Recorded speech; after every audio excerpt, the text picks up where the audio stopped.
Thanks for tuning in to the Old Dirty Basement. On today's episode, we're covering part 2 of Ted Bundy. The man started in Washington, made his way to Utah, had the police hot on his trail, made his way to Colorado. I think he ended up getting captured. Maybe. I mean, this guy's might be in jail. He might be out of jail. He might be in the mountains. He might be in a foresty area. I don't know. You'll never know. You'll know if you listen to the podcast, and you'll find out.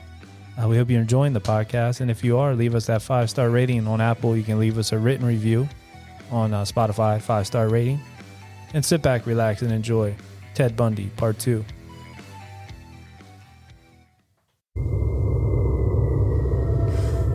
This is the Old Dirty Basement, home to debauchery, madness, murder, and mayhem.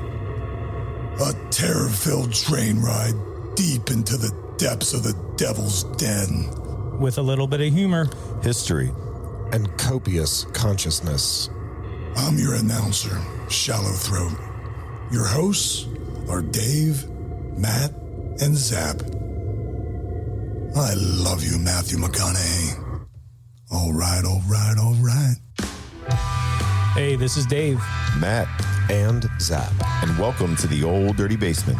where every week we cover a true crime. Murder. Or compelling story. So sit back. Relax. And comprehend. Hello, hello, my friends. Hello. Old Dirty Basement here to say hello. You know, What's going on? God damn. That's a hell of a greeting. Yeah, and it just came from me. It just That was popped out today. a grateful greeting. Thanks, Definitely man. was. Thanks. How you doing, Dave? How you doing, Zap? Can't complain, man. Ready to dig back into this one. Yeah, I suppose I too cannot complain. And we're back to Ted Bundy, a criminal so nice we had to talk about him twice. Maybe thrice. Maybe thrice. Wow. Who knows? Who's to say? First one, got into probably a lot to recap. There's a lot out there on this guy. Yeah. So, Oh, yeah. actually touching on a couple of things we talked about in the first one. No touching. No touching. That's during his not conjugal visits. He was hearing that during that movie. But there was a thing I brought up about a boat in the last one. We talked about a catamaran, and I didn't know. I couldn't remember what the name was. But I guess he did say catamaran. But we looked up catamarans, and they're big. They definitely come in varying sizes. But I didn't see a size that would fit on a car. Like, yeah, I looked it up. Like the smallest one you can get is like 16 to 18 feet. So it really wouldn't fit on like the back of a car. Plus they're like wide. Mm-hmm. They don't really fold very well. It is interesting. So you can do a search, internet search, and you can find items advertised as catamarans. They look like the equivalent of a pontoon boat. Okay. With a engine on the back. I mean, they're small. They range in size. You can get one for less than $1,000. Oh, wow. But then there are catamarans with which I am familiar, and these are big ass boats. I mean, big. That's the one they do like the those cups for. Maybe Like that. Yeah, they're huge. sailing and stuff. There's no goddamn USA way Cup or this whatever. is fitting on a car. Yeah. Well, in that the story he came up with when he was like trying to lure these women, he did change it to back at his parents' house. So there could have been a deal with that where because the catamaran was at his parents' house, not necessarily on his car.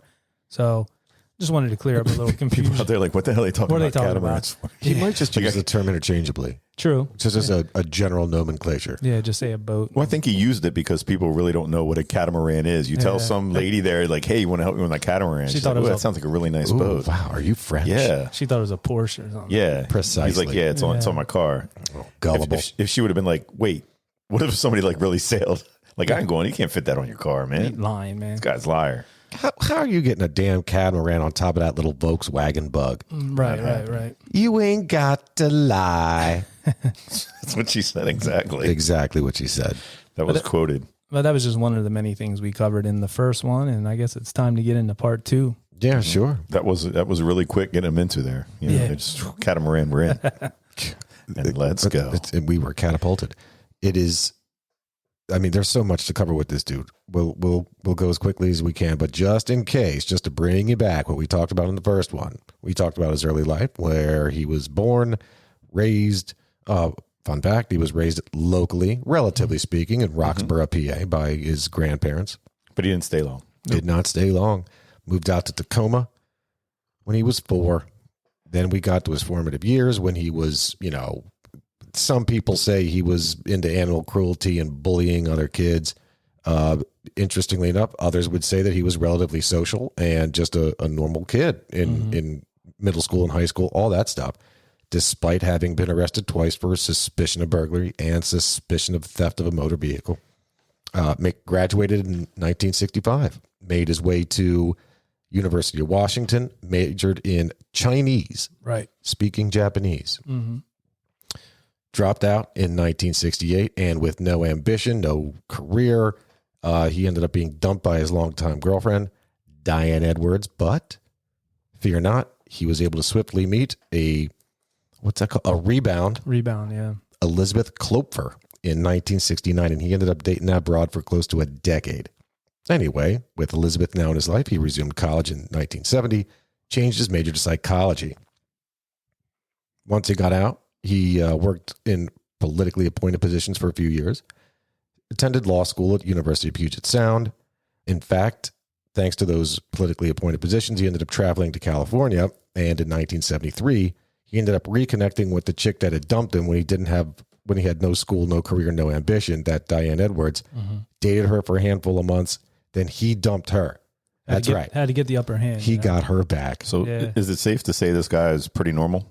Yeah. Up to the point where Hell yeah. he started killing people? Shit, yeah. Yeah, he sounds like, a neighbor. He sounds like a regular guy. Regular Not dude. really anything that you would be like, wow, this guy's weird or... No. I mean, had girlfriends, he had friends, talked to people, did outdoor activities. Mm-hmm. And I mean, for a dude, I'm no judge per se, but I mean, he wasn't like ugly. He was a decent looking dude. No. Yeah, he wore like turtlenecks, like really nice turtlenecks and corduroy pants. Ascots. Yeah. Look, we've done a lot of serial killers, and we've seen some gnarly looking dudes. Yeah, I mean, real gnarly. Ed Gein alone is probably one of the gnarliest people I've ever seen. Yeah. He has a look. He has a look to him, but Bundy didn't have that look. I love looking at Matt's face. He's got this cup of coffee in his hand. It looks like he's just, when you mentioned Ed Gein, the look on his face, it looks like he just ate like the worst, like foul, stank food and is ready to just vomit.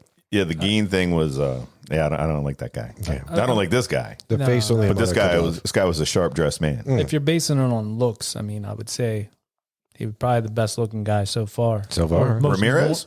Most normal looking guy, you know what I mean? Ramirez was, but his teeth were all jacked Ramirez up. was, caramba. Ramirez was a good looking guy, but had that bad boy crazy look. He had like a meth mouth. Yeah, like Ted Bundy looked like, exactly. Yeah. Fucking meth mouth. He had meth mouth. It was all like rotted teeth, and he was cool until he opened his mouth and be like, oh. He's real thirsty. Richie. Yeah, Bundy's the type guy that would help carry the groceries in, if he came over. Just looks like that nice guy, next door neighbor kid that's just like a nice guy. And Ramirez looked like a badass, like, he'd come over, like sneak weed up in your room and shit like that. But Gacy was like, he looked like a old uncle, like a weird uncle or something. Yeah, Gacy. Or like a priest. Yeah. He had a kind of a normal look to him, but he still wasn't like a Bundy type. No. Absolutely not. I mean, Bundy was hiding it in plain sight. Oh my God. Like you look at him, like everybody, like we're saying here, he's a normal looking dude. That's what I'm saying. There's nothing that we look at and anybody in the world that would know this guy just be like, it's just not even saying he's a weird guy. It's right. just a guy. Put it this way, with him, it was very hard to believe, I think, for the people around him, just because of how he presented himself and everything else. If any of this is true, and I guess we'll find out. Well, so it's something got to be, you know what I mean? Like, we're just wasting time. I mean, the guy didn't. Well, we'll get there. Yeah, we'll get there. We'll get there. Well, I mean, speaking of sneaking into rooms, maybe bringing you some weed or hanging out, he ended up sneaking into Karen Sparks's room, who was at the University of Washington. This was his first criminal history.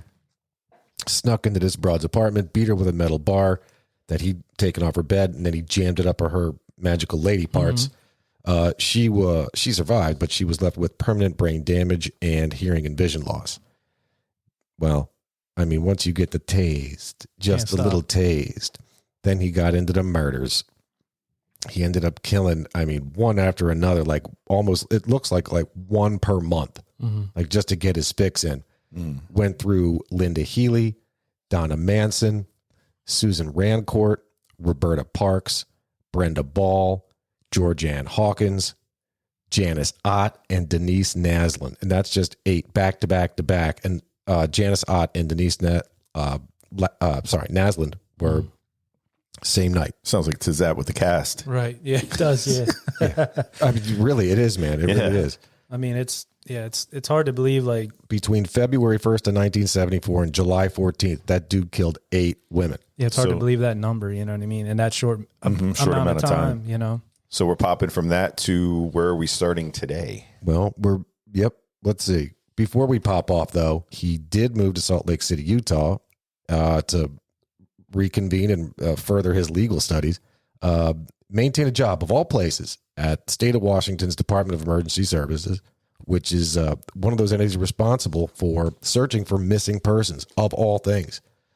Well, while he's hard at work furthering his legal studies, lo and behold, some bodies were discovered on September 6th, 1974. 2 hunters discovered the remains of the last 3 women he'd killed. That'd be Georgianne Hawkins, Janice Ott, and Denise Naslund near the Lake Sammamish State Park. And that's where we left off. And I should have asked, I was thinking about this before the episode. They never really said for sure, but I'm assuming he went to Utah to escape the heat that was on. Sure. At that time. But they never really said, for sure that's what it was or what his reasoning was or anything like that. I would assume that would have to be it, that he knew they were on to him. Sure. Yeah. Oh, absolutely. This guy definitely, he did not want to be caught. No, that's one of the, because there's some murderers, they say like they're doing it like the tease, or they're doing it like they kind of have it in them to be caught, or trying to, I don't know. You think none of them? Well, some of them get to a point where they want to get caught. That's what I'm saying, where they want to get caught because they want to tell tell their story. That's fair. That's fair. I don't think they realize it. It's kind of like, what's that word? Where you don't, it's like subconsciously. Yeah, because then they're doing like getting real sloppy and just doing dumb shit. The obsession takes over. Or just, to be able to tell your story one day, or like, look what I did. It's like American Psycho. Right, yeah. He just gets sloppy and sloppy. Just like it. Or did he do it? Oh. Just like American Psycho. Yeah. So I'm sorry. So moved to Utah, and that's where we're at now. Yep. Okay. So dude moved to Utah, maybe to escape the heat. Maybe he just thought to himself, if the heat isn't even on. Right. Because again, these chicks went missing, and hunters, not even policemen, hunters found these bodies. Utah's rather cool too, so maybe it was to escape the heat. One other thing, nice temperature. Yeah, nice temperature there. Sure, nice climate. One other thing too, he was an avid skier. And, yes, he was. He loved to ski, so maybe he was there to ski as well. See you at the ski club. All right, so now in Utah, leaving Washington behind. Poor Nancy Wilcox. It's a 16-year-old girl from just outside of Salt Lake City, Utah. On October 2nd, 1974, this girl was abducted, taken back to his apartment, and strangled. So to be clear, that's strangled to death. Yep. Not but a couple of weeks later, he comes across Melissa Smith, a 17-year-old girl from same place, just outside Salt Lake City, Utah. On October 18th, 1974, this poor woman was abducted, raped, and sodomized. Her body was found 9 days later, with her head and body having been beaten with a crowbar. They say Bundy, like the whole crowbar thing, he used that a lot. Oh, yeah. Say a lot of people said in his murders, but he wasn't trying to murder with the crowbar. Just knock them out. Yeah, that was the point where he just wanted to get them out so he could move them around to get them to where he could like choke them out. Truth. I think that was his thing. Yep. I mean, that dude was into that. Yeah. Well, I know his thing too was when he murdered, he liked to watch like the life leave him and all that. He was one of them guys. Like I think with the Ripper, they were saying he would do the killing part real quick. It was more about the aftermath. The aftermath, yeah. The brutalization. And I think with Bundy, he enjoyed that power, like seeing it, the life leave their body. You know what I mean? And all that. There'll probably be some things when we get into the actual evidence and things they found. And it's wild stuff. So we just, as we're going through the weekend here right before Halloween, there, of course, was a Harry Potter marathon on, which I, of course, watched. Right. And there's always this one phrase that Voldemort, who's the bad guy. Right, no face, kind of. That's right. Like a very flat nose. He says to Harry when Harry escapes, as they're in the graveyard, at one point he says, don't you turn your back to me. Come. I want to see the light leave your eyes. Mm-hmm.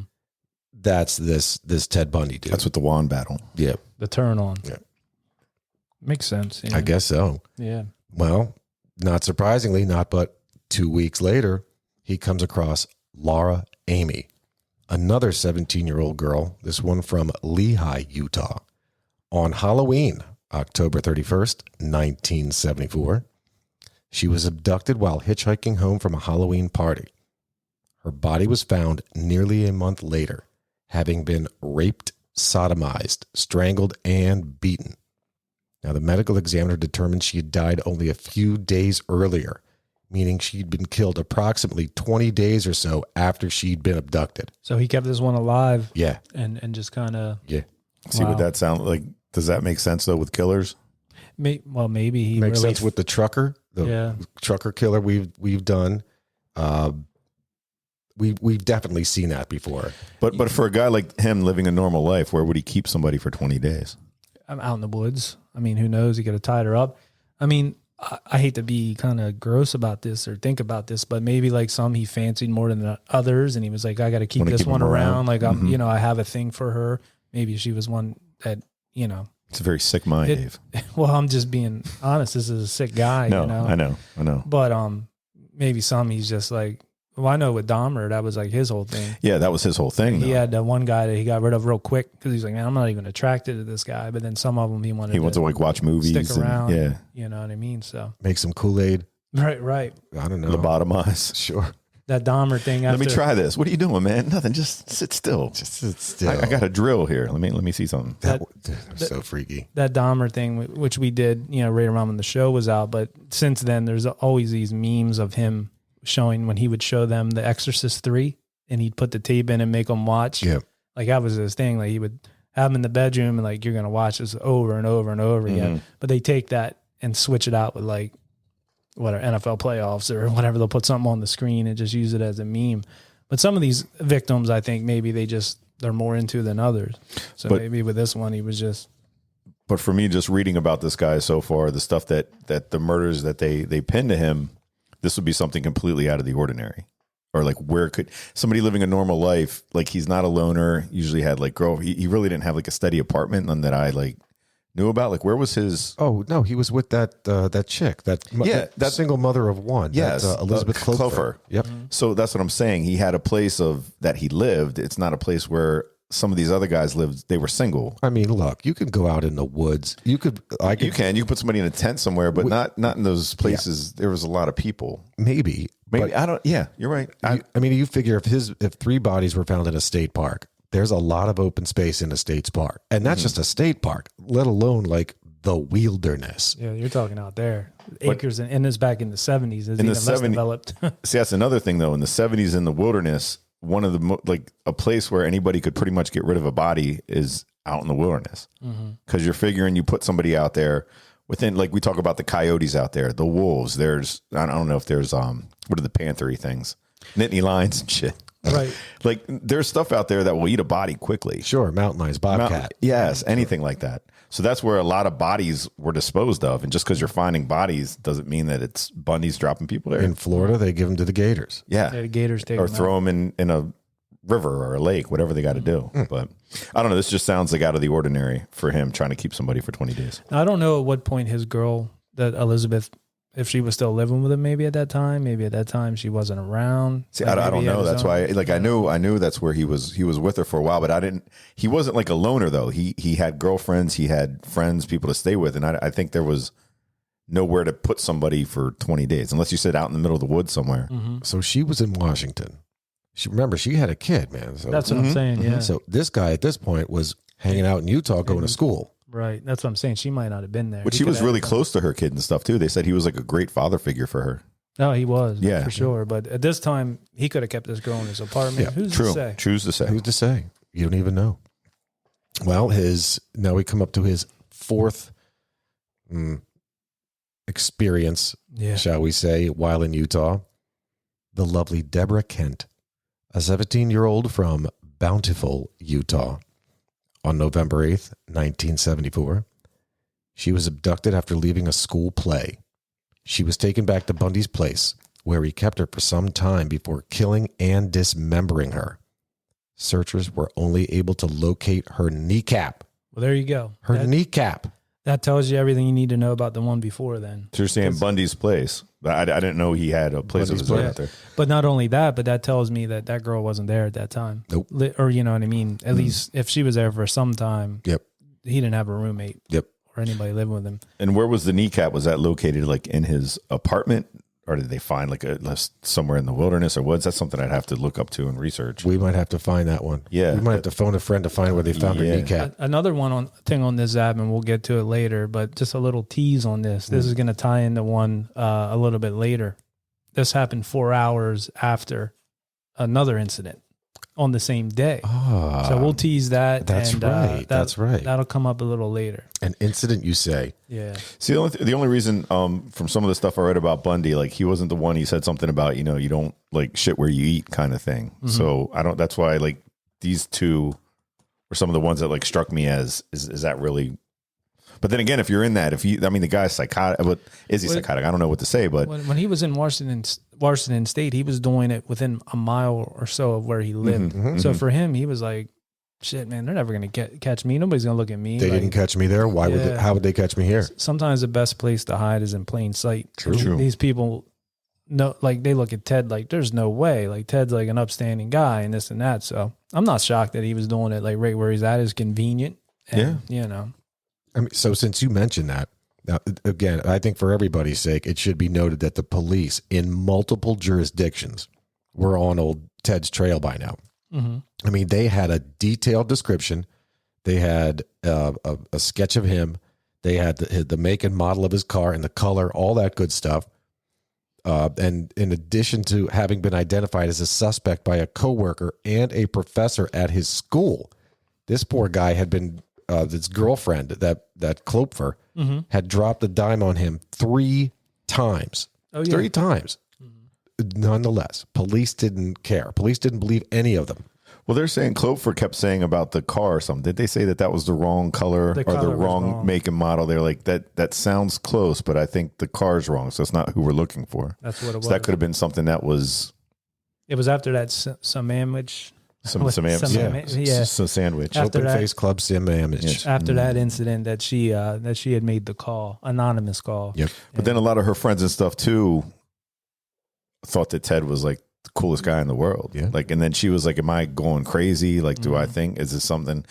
I want to know. Because there's that movie and stuff like you said with her and Zac Efron, but I wonder what it was that she knew from being like intimate with this person or like being that close to this person, something that had to have been off where she was like, damn, it got to be him. I think it was just the picture, the sketch. And then also there was an incident that happened that he was away and during the time of the one happened. And she was like, well, wait a minute, where were you at? And then put the 2 and 2 together. So that there was what you had alluded to earlier. There was a happenstance before Ms. Deborah Kent. I mean, how are police going to get a detailed description? How are they going to get a sketch of this guy and his car? Oh, that one. Yeah. That's the one. Yeah. But that was the one people too, down the road were like, that could have been anyone. Like they looked at that picture, like the real sketch and put it to like him, but they put it to like 20 people in that area. And they're like, it could have been any one of them. Sure. Or Larry from Three's Company. Larry from Three's Company. They all kind of look alike. True. And a lot of VW bugs floating. Yeah, that was very VW popular. bugs. Despite the awful color, right? There were a lot of VW bugs. So no matter what, though, despite police not believing any of these people, despite police believing that this guy didn't fit their profile or their essentially their expectations, like they expected some shitty dude, some guy who's down on his luck, some Gein dude, right? Some Gein dude, Ed Gein wannabe. They definitely didn't expect mild-mannered, handsome Ted Bundy. Law student, yeah. Educated. Right. Political appointee. Right, yeah. Right. I mean, come on, dude. This working right under your nose. The guy's right there. Connected dude. And he was involved in a church in Utah, and he had a lot of support of those people at the church. So what you're saying now, too, is very similar to Gacy. These guys that get away with stuff like this because they are in the community. Yep. They're out there. They're face-to-face with people. For sure. Damn. You don't want to be a loner and you look real suspicious. Nonetheless, there were, in fact, now this wasn't exactly the Stone Ages. They were starting to use computers. And amazingly enough, the databases and the queries all pointed to Bundy. I mean, it just took more time to put it together. Yeah, they were running like tape drives and shit. Right. Dial up. Yeah, there's reel to reel going. Exactly. 2 weeks later. Well, nonetheless, while they continued to search for him, This guy makes his way out of Utah and makes his way to Colorado. Alas, he comes across the path of Karen Campbell, a 23-year-old from Snowmass, Colorado. On January 12th, 1975, this poor woman went missing and was found a month later, naked and dead, near the Wildwood Lodge Resort with skull trauma and stab wounds. So a little bit on this one. She was on vacation with her fiance at the time, and her fiance had children to a previous marriage, I guess. And they were, after dinner, hanging out at the lobby of this Wildwood Inn. And the last time that the fiance saw her, she was like, hey, I want to go up to the room and get a magazine out of the room, and jumped on an elevator. And that was the last that he saw her. Jesus. So it was at that point that he snagged her out of the hotel. Yes. Damn. So there was an eyewitness that later on you hear an eyewitness that said that he had saw Ted Bundy on the elevator. Somebody that fits that description on the elevator. So yeah. So they tied that one to Bundy, later on down the road. That how you said tied to Bundy, that tied them into Bundy, with the description and stuff like that. Another thing, I guess, when they talked to him after one of his captures or whatever, he said something that was like kind of like stood out to one of the detectives. He was saying how full moon was key. And they were like, what do you mean full moon's key? And he said he liked to do things where, you could see a little bit better at night. Oh, more light. So he would try to do things that way, because all these woods, he's very involved. Like a lot of these bodies are found in wooded areas.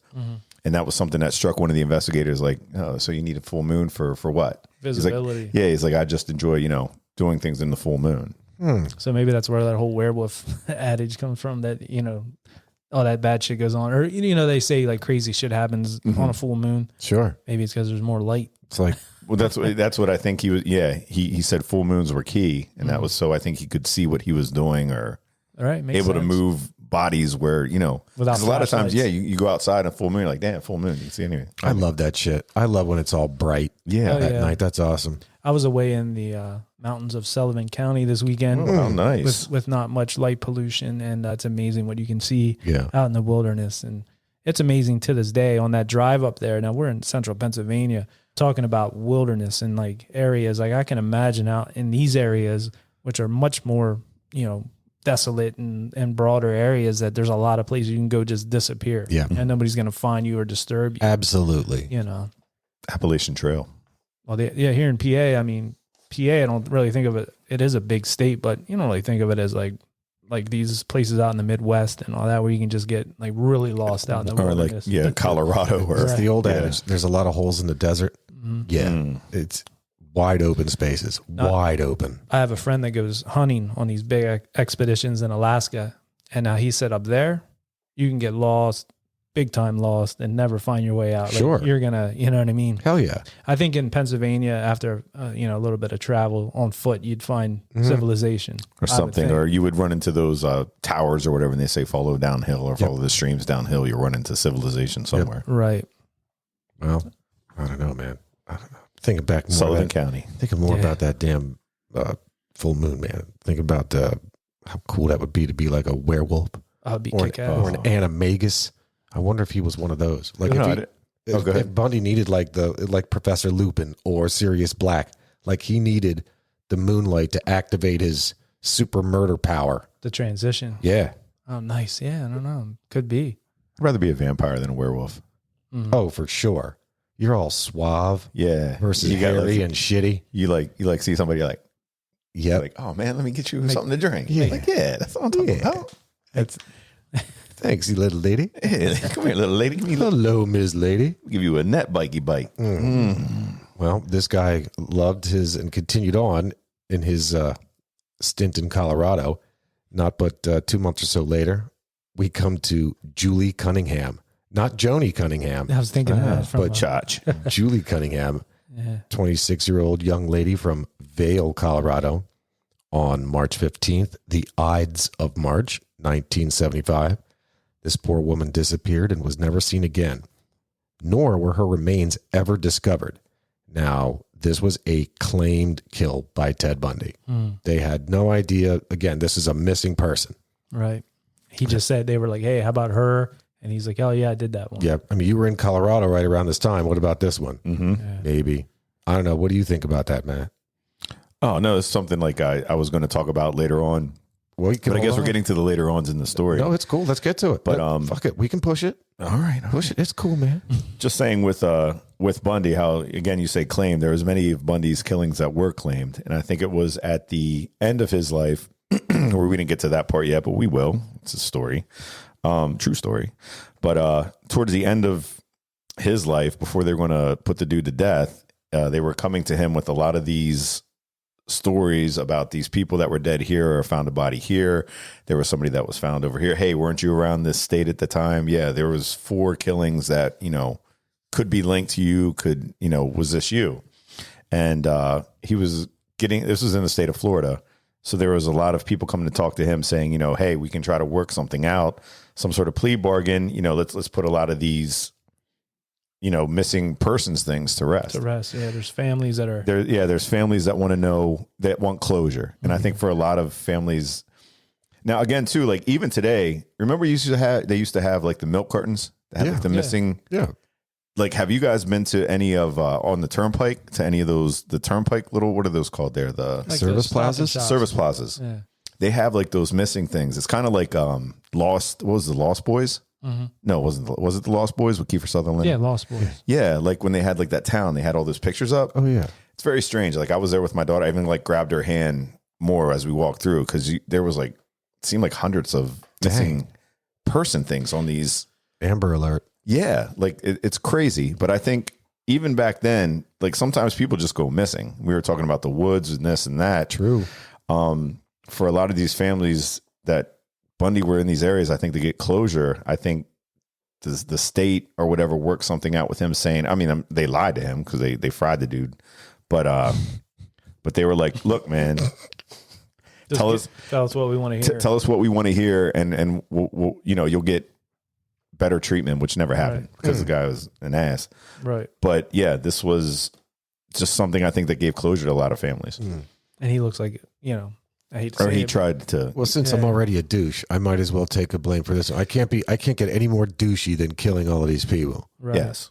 I guess. And they told him it would give you closure, it would give these families closure. So a lot of it's like, yep, that was me. Yep, that was me. And a lot of them, they didn't even talk to him about, supposedly, again, allegedly, whatever, that they just, when he died, they were like, this one. They were in the areas he was in.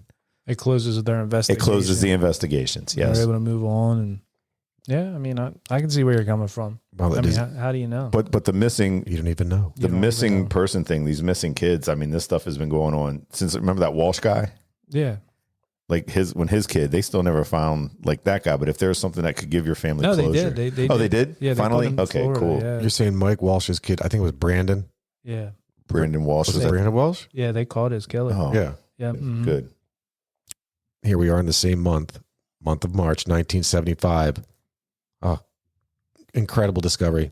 The skulls and jaws of 4 of the women he'd killed in Washington were discovered. That's Linda Healy, Suzanne Rancourt, Roberta Parks, and Brenda Ball. Their skulls and jaws were found just by happenstance by a group of forestry students in the woods at Taylor Mountain, Washington. So Yeah. he just had these heads. Just out there. Just hanging out. Well, this was like on that documentary on Netflix, the Ted Bundy tapes. They have footage of the there's German Shepherd dogs and all these officers going out in the woods. Like, it was like a huge search party because once they found 1 or 2, they started finding with all these people they're searching within 100 feet of one another. You know what I mean? They showed the skulls and stuff there, but like we talked about with these animals. That whole area was doing the work for them, all the animals in that area. You take a body out there and it would just be torn apart. It would have decomposed anyhow, but it just speeds up the process. And I'm sure some of the bones got ingested by animals and then spread somewhere else. Sure. And, but the skulls are a little too big. Maybe he went back to visit some of these places. Well, that too, yeah. Maybe. I mean, there are creepy ass dudes after they kill somebody, they'll go back. We did that dude from Steelton. Yes, Joey Miller. Joey Miller was into that shit. Well, he admitted to that, right? Ted Bundy, that he would go back. Did he? Yeah. Who did he admit that to? I think in those tapes and stuff when we get there. But if and when we get there. I think that was a thing amongst these guys that relive the crimes and Why stuff. not? Yeah. Well, I don't know. So that was the middle of March or late March. Late March, they found those bodies. Mm-hmm. This guy's still in Colorado when he comes across Denise Oliverson. It's a 25-year-old from Grand Junction, Colorado. On April 6th, 1975, this poor woman went missing. Her bike and sandals were found, but the body never was. This one is another claimed kill by Ted Bundy. He says he tossed her carcass in the river after he was done with her. This is just like the last one. Right. Just like Julie Cunningham. He moves on to Lynette Culver. Now, this is real shit. It's a 12-year-old girl from Pocatello, Idaho. I got to believe that Idaho, like he caught wind that somebody found those skulls. Because he immediately goes out of Colorado, makes his way to Idaho, comes across 12-year-old Lynette Culver on May 6th, 1975. This poor girl disappeared from her junior high school. Her body was never found. Again, this is another claimed kill. He also claims that he raped, drowned her in a hotel bathroom, and tossed her in a river as well. Now, this was one where I saw a movie or whatever, and it was him with the one of the people interviewing him, and he said that he actually said this murder was a mistake, and he said that he didn't really like young girls. That wasn't his thing. Right. He said that was a mistake, and the next one you're getting into is kind of part of that, which he said I never heard anything about that one, but he said this Lynette Culver, the 12-year-old, he said that was his only mistake. He said the other ones I had were choices. Interesting. Interesting. That's wild. And he's moving state to state like the killer with a conscience. Killer with a conscience, right? But he's moving state to state, and this is back in the 70s, and news doesn't travel as fast, and it's more so like these states are not communicating, back and forth, and like it's not world news. I mean, maybe it is, but I don't know if it's on everybody's radar.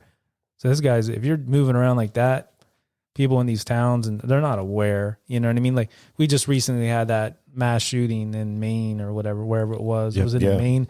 And I mean, it's like everybody knew within minutes or, of the crime, no matter where you're at, there's a guy on the loose and you're aware of it. I'm just thinking back then, like these people in Idaho or, Colorado or Utah, maybe Utah when it's happening in Colorado. But before that, they're not aware of a guy moving state to state, I wouldn't be surprised if he found out, but just by virtue of keeping up with people that he was still in, again, politically dialed in or whatever, back in Washington. Like, hey, what's going on in Washington these days? Oh, I haven't talked to you in a while. Oh, well, they found the skulls of these 4 chicks. Oh, no shit, says I, Ted Bundy, out in Utah at the time. Well, thanks for filling me in. Right. With sitting here thinking about something real quick when you brought that up, I mean, I know the times that we're in now, like we've become pretty numb. It's like murders, killing. I mean, there's been how many within the last week just in our city that we hear, just a few just in the last couple of days. With these guys now, like knowing that they couldn't do the stuff today because of DNA, things like that. Is that why we see like these people going like, I guess, postal, whatever they say anymore? See, and I think the more you put up a challenge, the more they'll want to overcome it. Like, all right, now they know that there's the ability for fingerprints or DNA or whatever. Okay, I'm going to wear really long rubber gloves, or I'm going to wear like a full bodysuit or some shit. Yeah, but even like a full bodysuit, like the people, you know what I mean? Like there's a way. They're like, I get use a lot of bleach when I'm done. I get what you're saying with the challenge, but with the people that do this stuff, like the guy going and killing 12, 18 people in a matter of minutes at 2 different places, like, and then, offing yourself. Is that something they do today? Because no, this guy was just a fucked up dude. You're talking about the dude in Maine? Yeah. He was just a fucked up dude. Yeah, he was. I know he had problems and stuff. He was a veteran and things like that. But when these guys snap, like, is there something, I don't know, like there's always going to be psychopaths. I think what you're trying to say is, are they different type psychopaths now because you can't have you can't have like a killing spree like these guys. That goes on and on and on. Yeah, and like on within and a week, they'd be like, all right, we found a hair follicle. We found a fingernail scratch. There's something that would give the person away. There'd be an APB out in a week. Here's the thing. Even if you're totally off the grid, no cell phone, never had any DNA collected, no Ancestry.com or any blood samples, anything, even if you're totally off the grid, if you have a relative that by chance happened to give a sample and you leave you're always going to leave something behind. Yeah. DNA. They're still going to track you down at some point. Like there's nobody I wouldn't think. Do you agree that could be totally off the grid and never be found? Not once you start doing funky shit. If you just keep to yourself, like from a distance, shoot them, boom, and move along. You know what I mean, like that. But these up close and personal murders. Well, those were the guys in D.C. Remember the two guys that shot out of the back of that car? But even with that, you have ammo. You have. But that's what I'm saying. Yeah, they found within like what is it, a couple months or something, or not even. But what was the last guy? The Unabomber? Or what was his name? Kaczynski? Ted Kaczynski. Yeah, he was kind of the one that was like off the grid, this and that, and they still came and found him. Right. Eventually, you're going to get caught. Yeah. I mean, that's the only thing with these stories sometimes. Well, when you buy thousands of pounds of manure and you're not a farmer, right, they're going to figure out what the fuck is this guy buying this for? Mm-hmm. Even fertilizer, whatever. What are you buying this for, dude? Back in the 80s and even in the 90s, you could go and buy like dynamite. Hell yeah. TNT. It wasn't a thing. Well, there was even a thing here we'll get into later. But I just that. Oh, go ahead. A thing that's going to come up here shortly in this episode that I'm like, well, that one happened today. Nope. But yeah, it's just I think today, like how our world, knowing none of these could happen the way that they did, thank God. But do people just lose it one day where they're just like, you know what? I'm just going to go kill some people today. Get it out. And you see it. Yeah, you see it often, much too often. It's true. It is absolutely true. This guy moved on from Lynette Culver, the 12-year-old mistake he had said, to Susan Curtis. This one was a 15-year-old who was visiting Provo, Utah in June 28th, 1975. This one, like the two before, went missing. Body was never found. This is yet another claimed kill by Ted Bundy. Yeah, I don't think he did that one. Just that one. I'm no lawyer or anything. Okay. So we've talked about, I think already, right? How he did this, or we've touched on it a bit, but it's the same MO over and over and over and over again, where he just basically just pretended to be injured or in need of some sort of assistance. Like he would have these fake casts, arm slings, crutches, would lure the chicks to his car. Hey, can you come over here and help me? Can you come over here? It was the same thing over and over and over again. Are there any animals in the wild that do that use vulnerability to lure in their prey or their predator, which becomes prey? You know what I'm saying? Women. Women do that. Yeah. There was that one fish that looks like he has like a worm, and they get close to it and he opens his mouth and eats them. There you go. Yeah. The Venus flytrap. Yeah, the Venus flytrap. Looks like it's just I'm a flower. I have sweet juices on me. Come land on me, fly. And then yep. Yeah. Little shop of horrors, right? Just like it. Yeah, I mean that's definitely his MO is to look vulnerable and look like, and most people are kind-hearted. Oh, let me help you out. You want to help them. Sure. You wanna hold the door. Sure. You know what I mean? Definitely the guy was smart. There's no doubt. Yeah. Well, maybe not too smart. No. Because I don't know, maybe a month and change later, on August 16th, 1975 in Utah, an officer sees a car that fits Ted Bundy's car's description just creeping around this development. And then as soon as that car sees the cop car, he slams on the gas and drives away. Now, let's not forget, this car is a VW Bug, so he's not going to go that quickly. So the cop catches this guy, pulls him over, has a look into his car. What does he see? First thing he sees, he notices that the front passenger seat is removed and it's sitting in the back seat. Not only does he find that, he then finds a crowbar, handcuffs, trash bags, rope, an ice pick, a ski mask, and a pantyhose mask. What was the front passenger seat taken out for? What do you think?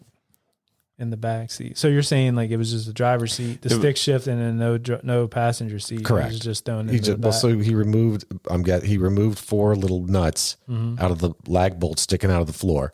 So you just removed the seat and he had it sitting in the back. Just sitting back there. Yep. I seen the car. The actual car was in Washington D.C. at the time. It was probably about 12 years ago. Yeah, there's a fun fact on that at the end. But yeah, I actually saw the actual Volkswagen Bug there, and it had like a weird, it was at the Crime Museum in Washington D.C. Did they have a front seat in it? Do you remember? No, it did not.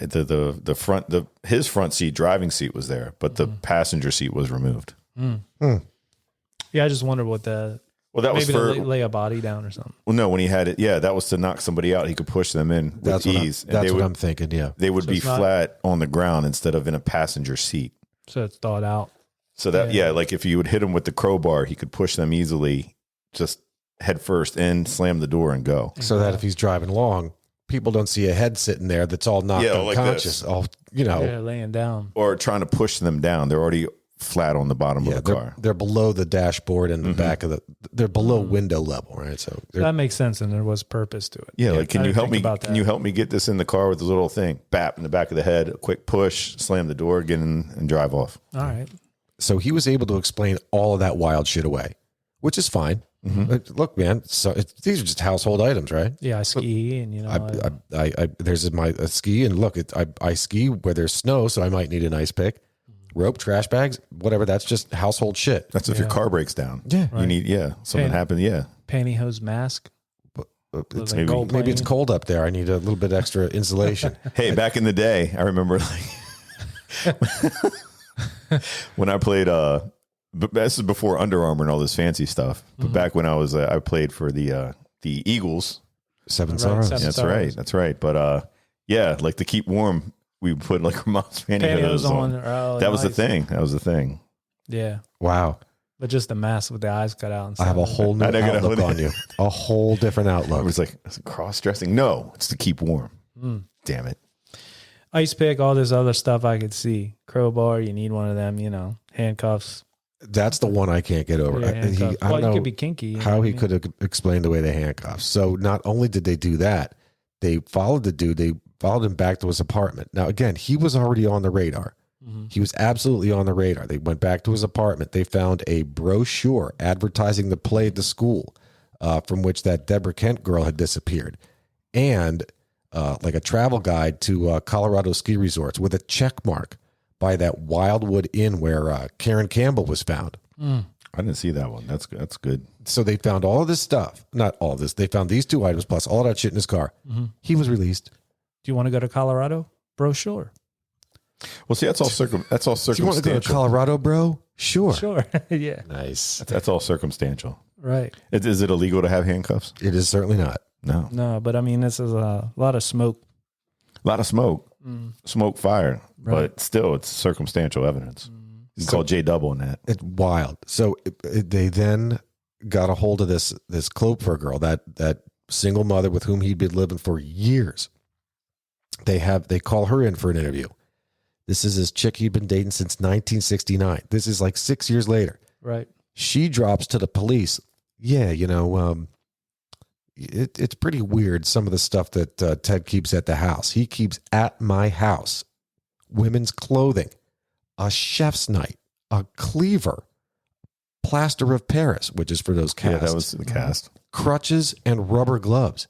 I don't know why he needs all of this shit. Yeah, that's bizarre. Yet everything's cool. Most houses have crutches in them. Sure. They do. My house has crutches. Yeah, that's what I'm saying. Oh, really? Sure. Some crutches. Yeah, man. Stuff happens. Right. People fall over, slip and fall. But a cleaver, a knife. A cleaver and knife. But so those work when they're in the kitchen.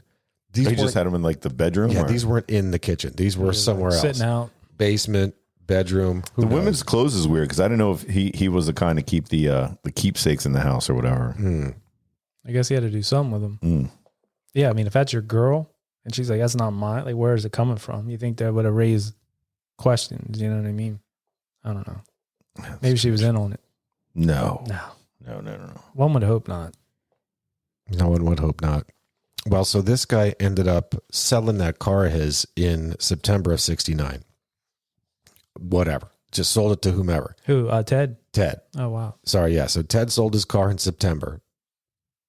The whomever, like as soon as they saw that this had transferred to, title had transferred, they immediately confiscated the car. The authorities confiscated the car, disassembled it, dismantled it, all of that shit. I wonder how that, real quick, I wonder how that works. Like, now I happen to see, it's funny you said about buying a car. So let's say you buy a car that's involved in, now is police property or involved for an investigation or something like that. So there was a story about a guy that bought a, you know what a Ford Raptor is? It's like one of them big. It's a fast, it's a badass pickup truck, like $90,000 truck. And this gentleman saw one for sale online, like a really good price, not crazy low, but low enough that it was like, say they're going for 90,000. This one was 75. And he paid cash for it, thinking, you know, not cash, but whatever, paid for it, not financed it, got the truck delivered, and the VINs and everything came out good. And then they found out it was actually a stolen vehicle, and the guy, you know what I mean? So this guy lost out on that money right now. Like, it's in one of them things where he went ahead and bought the vehicle, and it's now part of a police investigation, and it's all tied up in, you know, the red tape, and this guy's out $75,000. Obviously back then, this guy, I just made me think about it when you brought this up. This guy bought this VW Bug, Sure. which I'm sure back then was probably not much, $500 or something. I'm sure he got it for a song. But this guy, this poor guy's now out of vehicle. Out of vehicle, yeah. I wonder how that works, if they had to compensate him for it, or, you know. It's back when they had beater cars. Yeah. Now beater cars. But just a cost you thought. I wonder about $3,500. that. The guy, that poor guy. I wonder whatever happened to him. You know, they should have interviewed him. Maybe he kept it. He sold it to the museums and it is now sitting on the money they might have given him. That's the other thing. Yeah. Where did all that money go? Hopefully to the victims. But. That's right. So they confiscated this exchanged car, sold, whatever. Again, confiscated it, dismantled it. In there, they found hairs from Karen Campbell, Melissa Smith, and Carol DeRanch. Now, there's a name we haven't heard yet. Yeah. So back to that, if you'd like me to, Zach. Oh, by all means, please. Yeah. So back to that earlier victim. Let me get back to that. Was Deborah Kent. And that happened in, is that Bountiful? Bountiful. On November 8th, 1974. Yeah. Utah, that 17-year-old. Well, 4 hours earlier on that same day, there was an attempted kidnapping and probably eventual murder, I'm sure, of this Carol DeRanch. So she was hanging out at like a mall there locally, and Ted came up to her in the mall and approached her and was like, "Hey, how you doing? Do you have this car?" Like, he watched her probably go into the park and everything. He was like, "Do you have this model car? Somebody tried to break into it. We just need you to come out and verify if there was any, you know, if anything missing or what was in there." And he looked, you know, he would carry like a police badge or like some sort of fake badge. Sometimes. Well, she said he was a good looking guy and kind of like well spoken, and she was like shocked and didn't really think much of it till they got out to the car, and the car was not touched, like on no windows broken, no nothing, and it was locked. And she's kind of like, well, he's like, I just need you to come down to the station with me and do a report. And she's like, well, you don't have any ID on you. Do you have a badge? And he flipped a badge out. So at that point, she felt comfortable and got in this VW Bug with him. And as they're driving down the road, she notices they're passing, not going the way of the police station. And she starts freaking out and goes to get out of the car, and he pulls over and tries to hit her over the head with a tire iron in the car. She puts her hands up to guard it. And, you know, he gets a handcuff on her at that point, just one, but she gets out of the car and gets away. And then he takes off. And 4 hours later, he was so pissed off about like missing out on this Carol DeRanch that he went and committed the murder, that, you know, the eventual murder. Yeah. When they found this girl who you said they only found a kneecap. That's right. Right. But I guess they did find handcuffs in that area, and the key was the same as the one that were on Carol DeRanch. Dang. So, yeah, that was the victim that got away. The one that got away. And that was one that was able to give a description of the car, what he looked like. Yep. All See, those that's things. evidence. Yeah. Yep. So, in fact, not but days later, on October 2nd, 1975, they picked this guy up. And right away, he was identified by DeRanch from a lineup. He ended up being charged with attempted assault and aggravated kidnapping. Now, that's what he was charged for the DeRanch thing, the one that got away. He was released on bail, and he just went back to living with Klopfer. That same chick, that same mother who dimed him out 4 times now. 4 times. And didn't even think twice about it. But didn't even think twice to let it. Yeah, come on back, Ted. It's cool. Look, I get it. Like, you have all this weird, crazy shit in the house. You got women's clothes. You got cleavers. You got whatever. You got plaster of Paris. You got crutches. You got slings. No, it's cool, man. You can come back. It's like no problem. But they also said in that lineup that he like really changed his appearance. He changed the part of his hair and did all these things to try to. He talked in like a different type of voice and stuff. Yeah, to try to throw her off, you know. And the girl was like, "Yeah, that's it." Like, it still didn't matter, but she was shocked at like, and even the investigators were like, "Wait a minute, Did you change your hair? Like, what are you doing here? So the guy was slick. But they were saying the released on bail thing was because somebody who stepped in, I guess the lawyer or whatever that came in there, stepped in. He said that they gave this woman pictures of him before the lineup.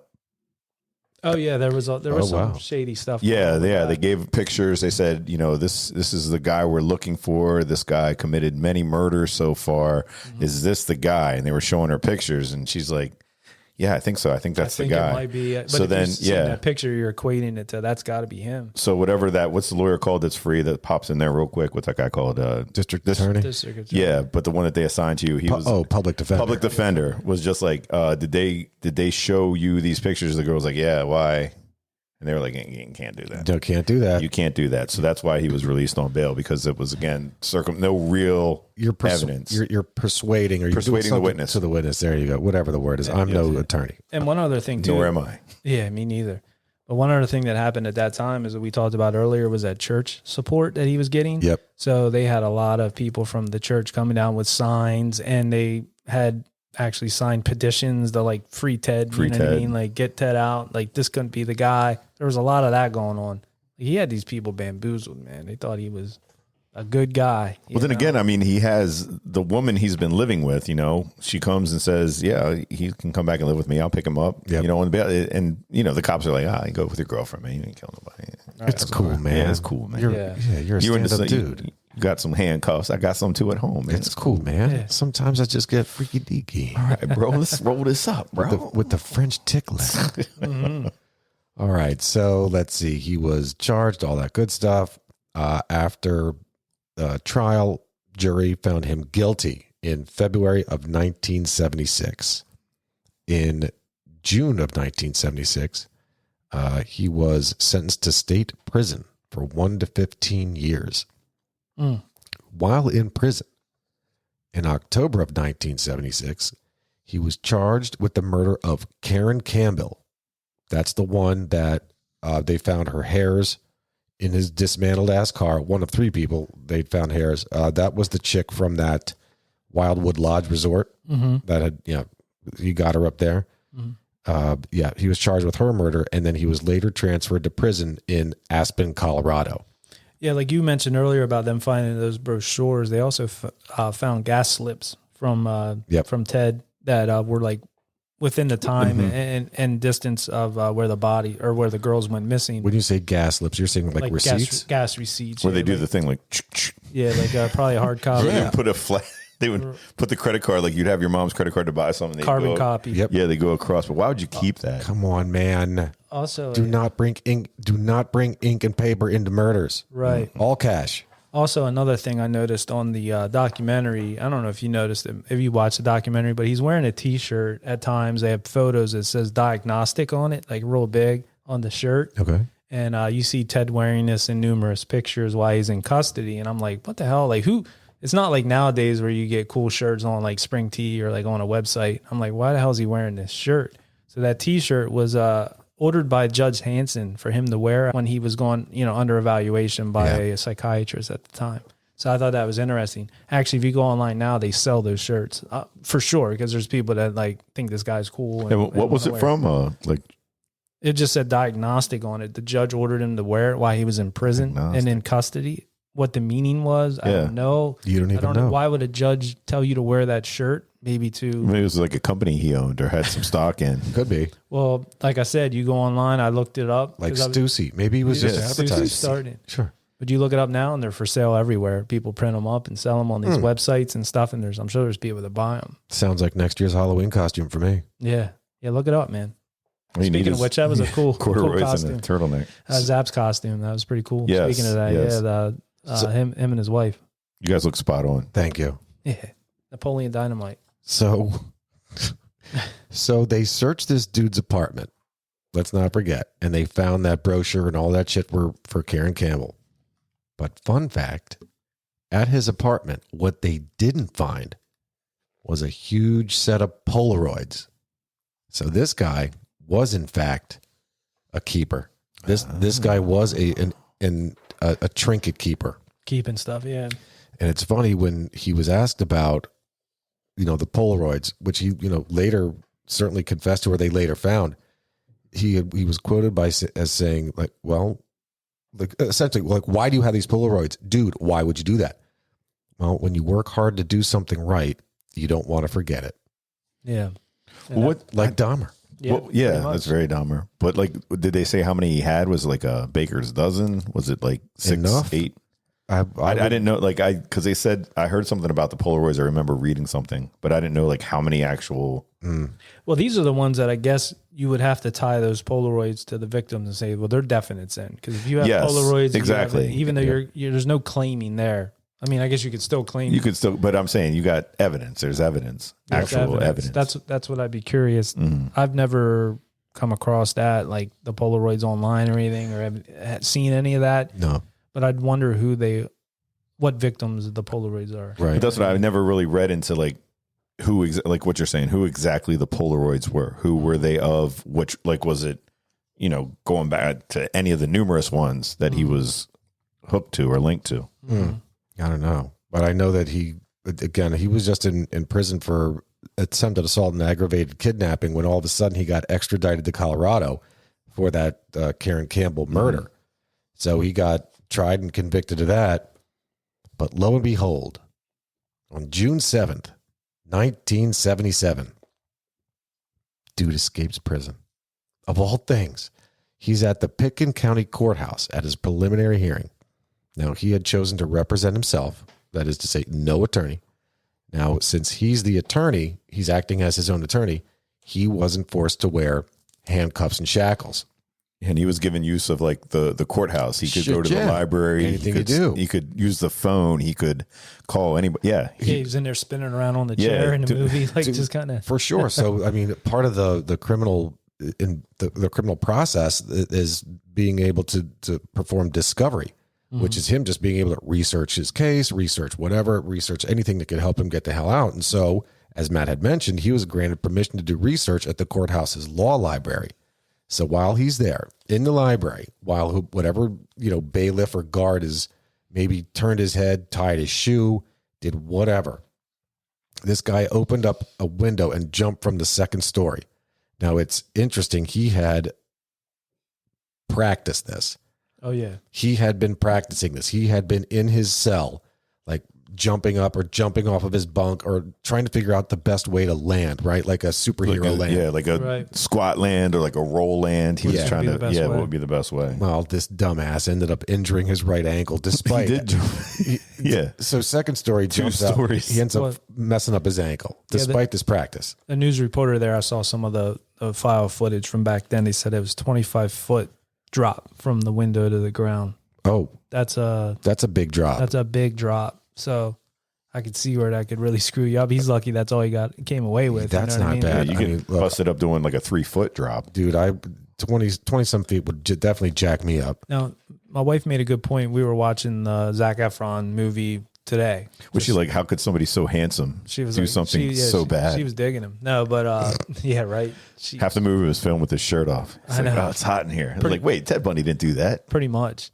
But in the movie, he jumps he stands on the windowsill and jumps out. And it's like, if you're going to do that, you'd get out, hang from the window and take about 5 or 6 foot, 6 foot. That's going to save you 6 foot off of your jump. Right. But no, this guy gets off and like jumps like he's at a frat party or something. Well, how did it really happen though? That's what I'm saying. In the movie, they depict it like that. But nobody saw it happen. Well, somebody did see it happen. If you were going to do it, like, would you really take the time or would you just be like, hell, this is it. I'm going to go. Because you're. So I think about that too. I think about when you see the superheroes or any protagonist from any movie or show jumping out of a window and doing whatever. They're not going to hang. In my mind, I think, like you had mentioned, Dave, I would think of, I can save myself 6 feet of pain if I just hang and then drop from there. Mm-hmm. However, if you're hanging, you're now facing the building. So what happens if, as you're dropping, you get your jaw jacked on the windowsill or a brick that might be sticking out, some kind of ledge sticking out where a window is. You know what I mean? Like as you're dropping, all of a sudden, last thing I want to do is get concussed by a building. A ledge. So you want to land? A building giving me an uppercut. That too, and maybe straight down was like maybe more of a drop. You know what I mean? Where if you drop If you that's true. I know what you're saying. Like the little stairway down. Yeah, you jump 3 feet out, you're going to land in grass. I disagree with both of you. Ooh. Oh. I think the reason he jumped out, like by jumping out, is you don't have time to get there and like be like, how am I going to get myself Just do it. over the edge here? He had the window open enough where he was like, I can get my body to where I can go and jump out. He was doing the old triple Lindy. Yeah, that's right. Because if you go, like, if I'm looking at the ledge to go out, I'm like, okay, I got to turn my body like this. I got to slide. Just fuck it. like I'm that. gonna run and I jump. think he only had a certain amount of time. Yep. Yeah. And it's like, I got to go. I got to go. I got to go. Yeah. He was Lucky. I mean, desperate. he could have landed. I mean, not lucky. The guy, you know what I mean? He deserved to die. But if you didn't go head first or anything, like, let's dive out the window. But he escaped. He did escape despite having injured his ankle. So he made his way, just jumped in a car, made his way to Aspen Mountain, broke into a hunting cabin, stole food, clothing, and a rifle, and he left the cabin the following day. I mean, this is the shit where you could, like before when we were wondering, how could he have kept a girl for 20 days? Like, it wasn't in his apartment? Was it in some kind of hunting cabin or some such shit? I don't know. One other fun fact I forgot to mention, that day of that he decided to do the jump, he had extra layers of clothing on that day, and they thought it was weird. Like, what's he got all them sweaters on and like extra sweater on? It's not that cold out, that type stuff. But So he knew he could take, he was going to be out in the wilderness. He was going to be cold out. Yeah. Or he was going to be in the cold. Right. So let's see. Yeah, went to that cabin. So he's good now. He got food, clothing, rifle, left the cabin the next day. He ended up hiking aimlessly for 2 days, like basically walking in circles. Oh, yeah. After those 2 days, he broke into a camping trailer, just like another hunting cabin, stole food and clothes again. 3 days later, he stole a car from the Aspen golf course, I should say. Mm-hmm. Drove it back to Aspen, and while driving through Aspen, the cops see him. They're like, yep, there's the guy. So he got caught. It was a Cadillac that he stole. He sounds like that dude in the Philly area that actually he crawled up to get out of prison. Oh, yeah, with the Eagle sweatshirt. Yeah, with the Eagle sweatshirt on. Yeah. Yeah, but he was out doing the same thing. He was like breaking into houses. He stole like a .22 rifle. He stole like sweatshirt, sweatpants, got food. All from like he was watching when people would leave for work or whatever, and then he'd get into the house. Couple Crazy. things I took away from like the second time. The guy's a bad driver. They said he was like swerving. Yeah, he always get caught driving. He's always getting pulled over. Like he's just a shitty driver. So it was a Cadillac that he stole, like a nice looking Cadillac. I think they showed it on there on the documentary, and they also showed footage of at the time after word got around pretty quickly for back then. Like, hey, this guy escaped, and they started doing roadblocks. And at the time, there were only 2 roads out of Aspen. So they had roadblocks at both, and they had file footage showing these cars like leaving, they're checking every one because if he's going by car, that's the only way out. Yeah, Roblox, that's a good game. And it's Roblox. And it's all your shitty 70s cars, your Pintos, your Caddy your Ford Mavericks, shit like that. Yeah. But no, he never made it to out of town. Like he never was going. Like he eventually he probably wanted to, but he never was on his way out. He actually came down the mountain. That's right. He quite literally jumped out of the courthouse window as he's looking at the mountain to which he's going to escape.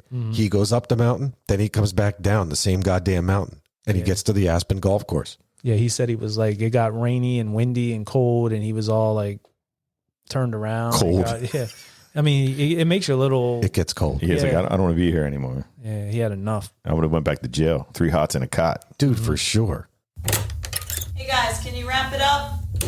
Oh, man. Already? I know. Jesus, Like it's just 5 getting minutes ago we good. started. Yeah, no, it seems like it. And I think there's still a lot to get through on this. So I mean, he did get caught, but after his escape, but who's to say? did he get caught? And is this the end? I don't know. I think there's a lot more to come. As a matter of fact, I know there is, and I can't wait. I know. I know for a fact. for a fact. The show. Yeah. I've seen this movie before, but some wild shit going on here. Yeah, man, I am compelled. This is a crazy ass story. Yes. Crazy. Wild stuff. Wild stuff. So anyway, we hope you're enjoying it. Speaking of which, if you are enjoying the podcast, and I'm going to tell you this at the end of everyone, please leave us a 5-star rating and a written review on Apple. And interact with us on social media, Facebook, Instagram. On Facebook, you can send us messages and comment on our posts and all that. Give us some feedback. If there's any true crimes you'd like us to cover, once we finish this, which I don't know if we ever will at this point. Damn. It seems like so much to cover. This is a slow burn. It is a slow burn. Episode 9, But, Section 2A. I think with this story, you got to go through the whole thing and do it justice. But yeah, definitely leave us some feedback and reviews. Join us next week as we hopefully finish this one out. And I guess that's it for now. So we'll catch you where? On the flip side. If we don't see you sooner, we'll see you later. Peace. Thanks for hanging out in the Old Dirty Basement. If you dig our theme music like we do, check out the Tsunami Experiment. Find them on Facebook. Their music is available streaming on Spotify and Apple, and where great music is available. You can find us at Old Dirty Basement on Facebook and Instagram, and at Old Dirty Basement Podcast on TikTok. Peace. We outie 5,000.